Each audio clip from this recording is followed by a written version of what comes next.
Hello friends, welcome back to my channel. আজ আমি মাংস রান্না করব। চলো তোমাদের সঙ্গে শেয়ার করি যে আজ আমি ফার্স্ট টাইম কী করে মাংসটা রান্না করি। আজ রাতে রান্নাটা আমিই করছি। এখানে ঠাম্মি মাংসটাকে ধুয়ে আমাকে রেডি করে দিয়েছে, আমাকে বলেছে রান্না করার জন্য। আজকে আমি বলেছি রাতের রান্নাটা আমিই করব। এর জন্য ঠাম্মি আমাকে ভালো করে এটাকে ধুয়ে ফ্রেশ করে এনে দিয়েছে।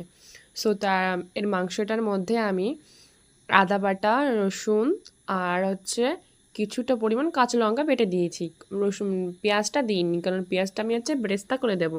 আর এর মধ্যে কিছুটা লঙ্কার গুঁড়োও দিয়েছি, কারণ মাংস তো একটু লঙ্কার গুঁড়ি না দিলে ভালো লাগে না বাড়িতে সিম্পলভাবে তৈরি করার জন্য। একটু মিট মশলা আর কিছুটা ব্ল্যাক পেপারও দিয়েছি। আর তারপরে সল্ট অ্যাড করেছি। আর এখানে না আমি হলুদটা দিতে ভুলে গেছিলাম, পরে আমি অ্যাড করেছি, দেখিয়ে দেবো কখন অ্যাড করেছি। ভালো করে এবার এটাকে মাখিয়ে নেব। মাখানোর